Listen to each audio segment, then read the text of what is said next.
Hello everyone, welcome to Saima academy. Friends, अभी तक हमने 20 क्वेश्चन सॉल्व किए हैं इस वीडियो में 2018 के पेपर के।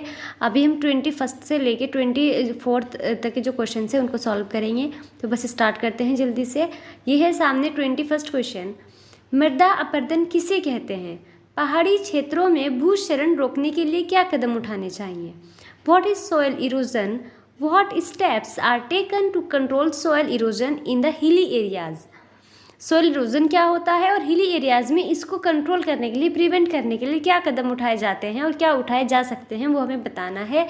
तो देखो, इसको हिंदी में कहते हैं मृदा अपरदन, इंग्लिश में कहते हैं सोयल इरोजन। मृदा अपरदन क्या है? ये एक ऐसी प्रक्रिया है जिसमें मिट्टी की ऊपरी उपजाऊ परत नष्ट हो जाती है।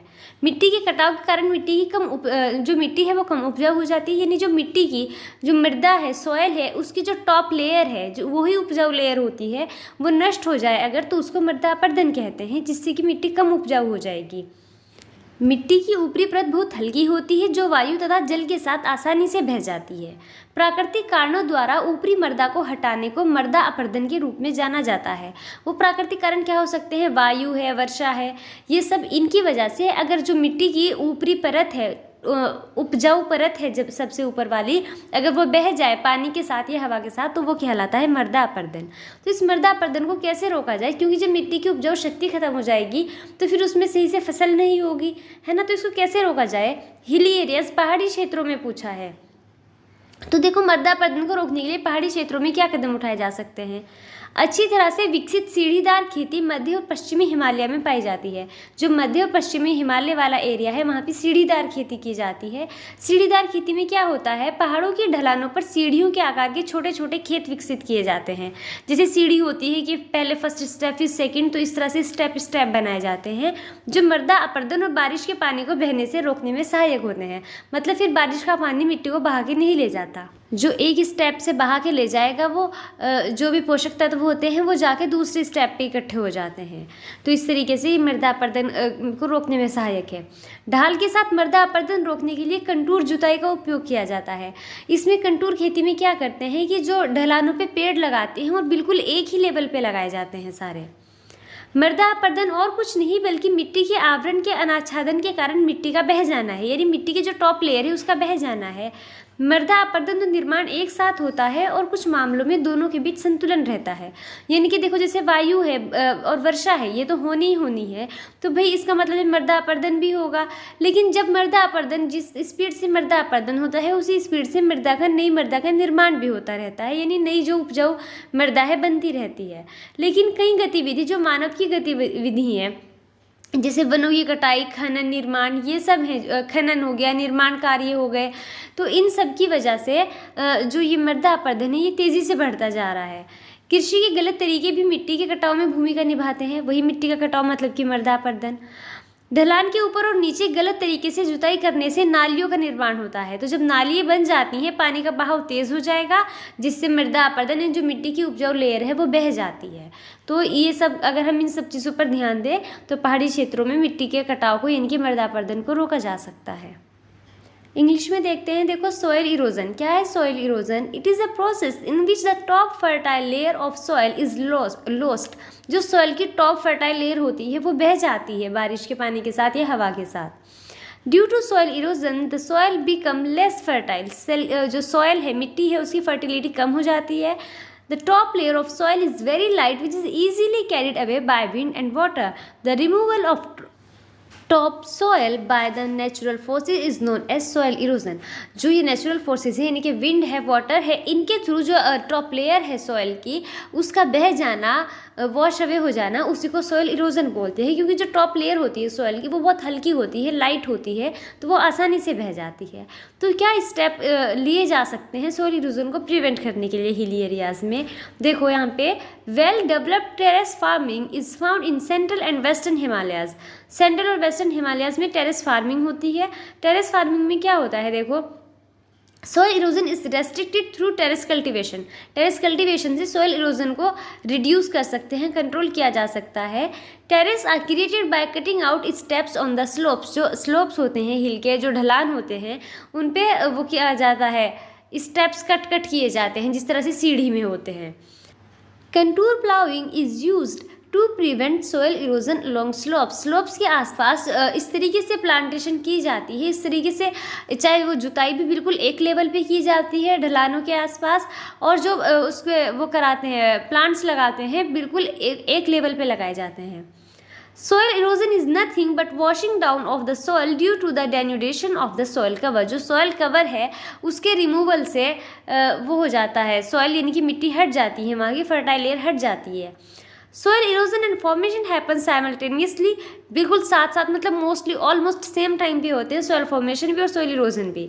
And in some cases there will be a balance between the two, इनके बीच में बैलेंस बना रहता है क्योंकि दोनों नेचुरल फोर्सेस हैं। सॉइल की फॉर्मेशन भी नेचुरल एक इंसिडेंट है और जो सोयल इरोजन भी नेचुरल इंसिडेंट है। The natural reason behind soil erosion are natural forces like water, wind और glacier। इन सब की वजह से होता है, वाटर, विंड या ग्लेशियर की वजह से सोयल इरोजन होता है, इसको बहा ले जाते हैं टॉप लेयर को सोयल की। This balance is disturbed due to various reasons caused by human activities like mining, construction activities, overgrazing, deforestation। इन सब की वजह से ये बैलेंस है बिगड़ रहा है। इन सब के ये जो सारे फैक्टर्स हैं इनकी वजह से सोयल इरोजन तेज़ी से हो रहा है, चाहे उसमें माइनिंग हो, कंस्ट्रक्शन होगा, या फिर ओवरग्रेजिंग हो या डिफॉरेस्टेशन हो यानी कि पेड़ों का काटना। Defective methods of farming also play a role in the soil erosion.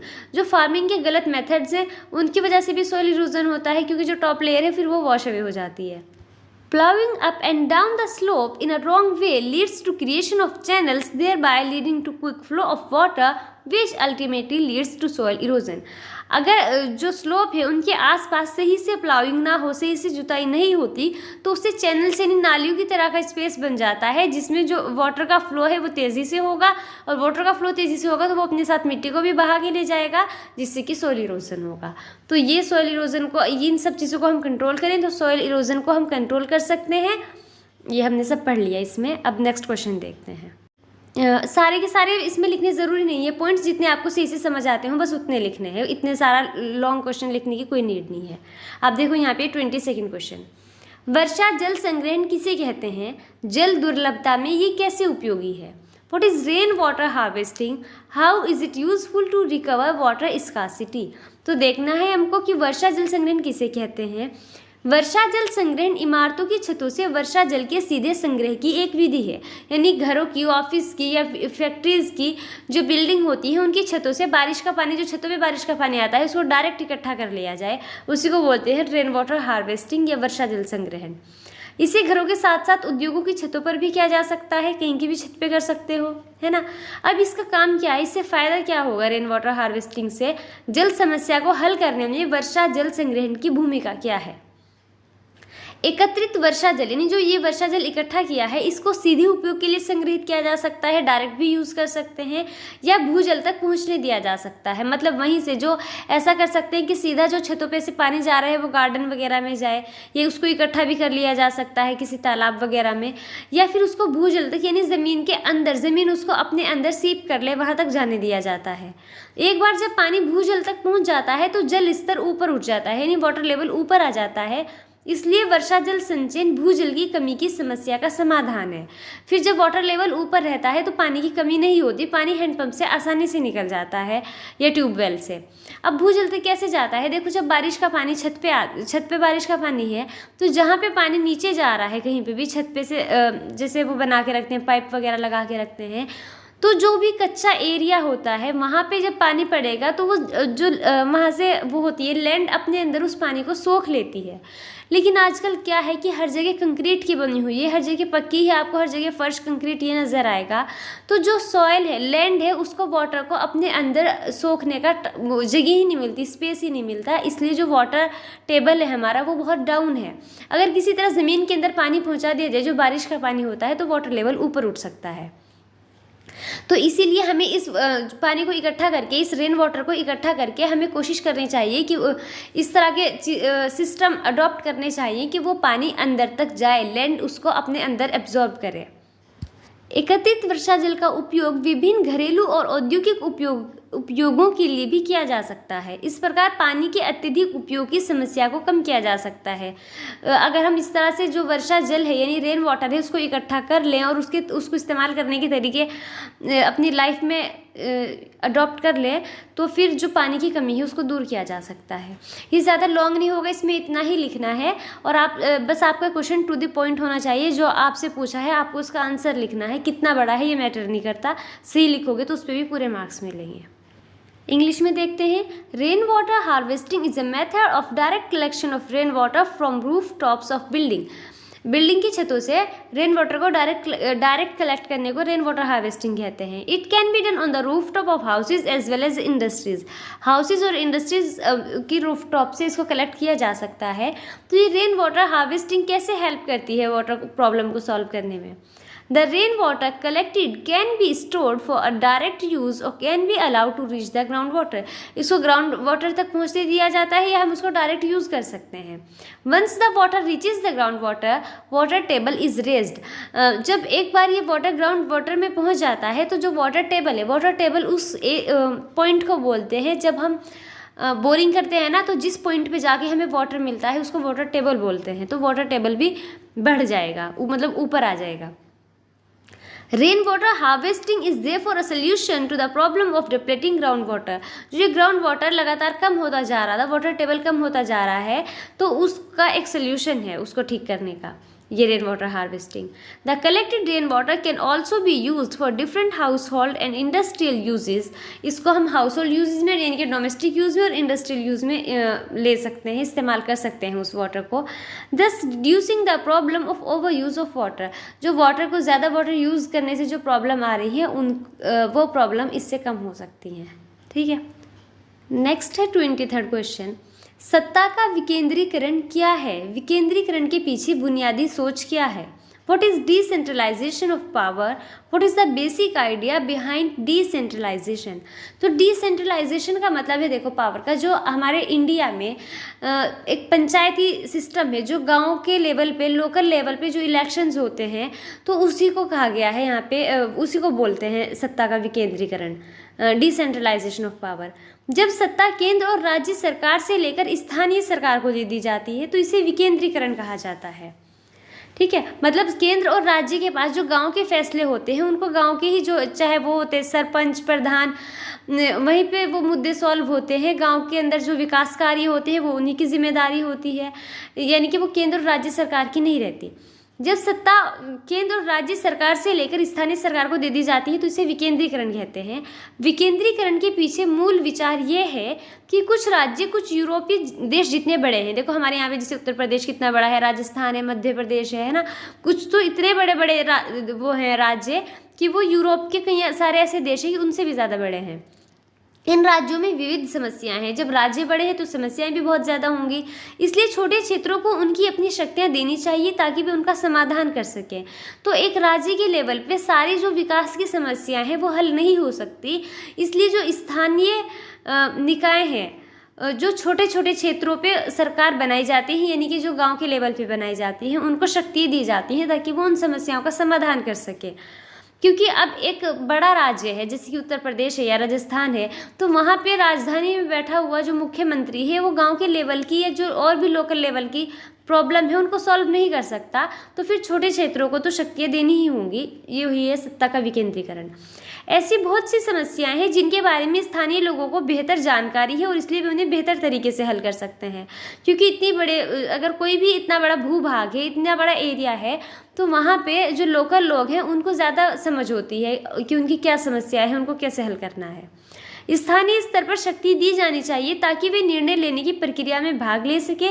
इससे लोकतंत्र भागीदारी की आदत डालने में मदद मिलेगी। जब स्थानीय लेवल पे लोगों को शक्ति दी जाएंगी, उनको फैसले लेने का जो अधिकार है वो दिया जाएगा, तो वो लोकतंत्र में उनकी भागीदारी होगी, जो कि लोकतंत्र के लिए एक अच्छी बात है। तो इसमें यही पूछा था, सत्ता का विकेंद्रीकरण ये हो गया और इसके पीछे सोच क्या है? तो यही सोच है कि जो वो है स्थानीय लोग हैं, स्थानीय जो स्तर पे शक्ति दी जानी चाहिए ताकि लोग लोकतंत्र में सही से भागीदारी कर सके। समझ आया? अब इसको इंग्लिश में देखो। When power is taken away from the central and the state government and given to the local government, it is called decentralisation. जब पावर को सेंट्रल और स्टेट गवर्नमेंट को ना दे के लोकल गवर्नमेंट को दी जाए तो वो डिसेंट्रलाइजेशन है। पहले तो ये पूछा था कि व्हाट इज डिसेंट्रलाइजेशन, फिर क्या है इसके पीछे basic idea. The basic idea behind decentralisation is that some of the states are as large as some European country. कुछ स्टेट तो यूरोपियन कंट्री से भी बड़े हैं, कई सारी यूरोपियन कंट्रीज से।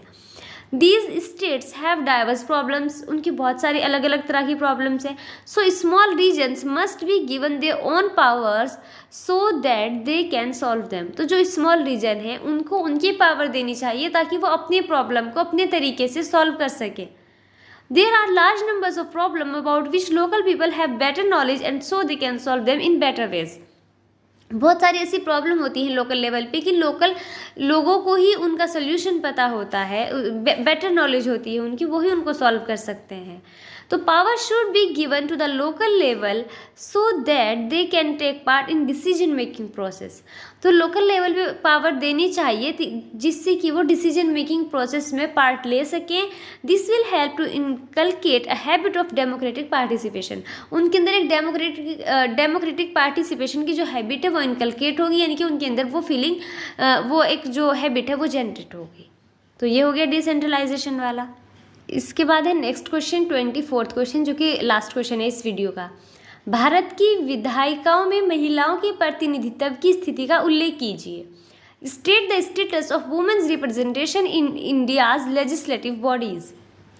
इसमें ये बताना है कि जो हमारी लोकसभा है, विधानसभा है, यानी कि लेजिस्लेटिव असेंबली है, तो इन सब में महिलाओं का, वुमेन्स का क्या स्टेटस है, क्या रिप्रेजेंटेशन है उनका। इसको समझते हैं। देखो, पहले जब विधायी निकायों में महिलाओं के प्रतिनिधित्व की बात आती है तो भारत दुनिया के देशों में सबसे निचले समूह में से एक है। इसका मतलब है हमारे यहाँ पे महिलाओं की भागीदारी विधायिकाओं में बहुत ज़्यादा कम है। महिलाओं का प्रतिनिधित्व हमेशा लोकतंत्र में महिलाओं का प्रतिनिधित्व हमेशा लोकसभा में 10% से कम और राज्य विधानसभा में 5% रहा है। मतलब 10% से ज़्यादा कभी महिलाएं लोकसभा में नहीं रही और राज्य की विधानसभा में 5% से ज़्यादा नहीं रही। ये निराशाजनक प्रदर्शन महिलाओं के लिए कम राजनीतिक पहुंच और सीमित सामाजिक राजनीतिक मानदंडों के कारण सामने आता है। ऐसा क्यों है? देखो, क्योंकि एक तो महिलाओं की राजनीति में पहुंच कम है, दूसरा हमारे यहाँ का जो समाज है वो पितृसत्तात्मक है। महिलाओं को अभी भी बहुत सारी ऐसे क्षेत्र हैं जहाँ पे महिलाओं के लिए बहुत ज़्यादा काम करने की नीड है। तो इस तरह के जो महिलाओं के लिए बहुत सारे सामाजिक मानदंड बना रखे हैं, महिलाओं को वो बैरियर तोड़ने के लिए बहुत मेहनत की ज़रूरत पड़ती है, बहुत बहादुरी की नीड होती है। तो इसीलिए महिलाओं का विधायिकाओं में जो प्रदर्शन है वो निराशाजनक है। जैसा कि चुनाव मतदान में महिलाओं की भागीदारी में सुधार हो रहा है, हम निकट भविष्य में सकारात्मक परिणामों की आशा कर सकते हैं। अब धीरे धीरे क्या है, चीज़ें चेंज हो रही हैं, चुनाव में महिलाओं की भागीदारी बढ़ रही है। हर एक पार्टी चाहती है कि वो कुछ ऐसे टिकट्स हो जो वो महिलाओं को दे। अगर ऐसा कोई नहीं करती तो उसको लोग क्रिटिसाइज भी करते हैं कि आपके यहाँ पे तो महिलाओं को रिप्रेजेंटेशन दिया ही नहीं जाता। तो हम इस तरह से, हम अगर ऐसा रहा, महिलाओं को ज़्यादा भागीदारी मिले, तो आने वाले भविष्य में हमें कुछ पॉजिटिव रिजल्ट मिल सकते हैं। दूसरी ओर स्थानीय निकायों के मामले में स्थिति बेहतर है। स्थानीय निकायों का मतलब है कि जो पंचायतें और नगर पालिकाएं हैं उनमें, चूँकि स्थानीय सरकारी निकायों, पंचायतों और नगर पालिकाओं में 1/3 सीटें महिलाओं के लिए आरक्षित है, वो रिजर्व है, 1/3 पे वही चुनाव लड़ेंगी। तो ग्रामीण और शहरी स्थानीय निकायों में 10 लाख से अधिक निर्वाचित महिला प्रतिनिधि हैं।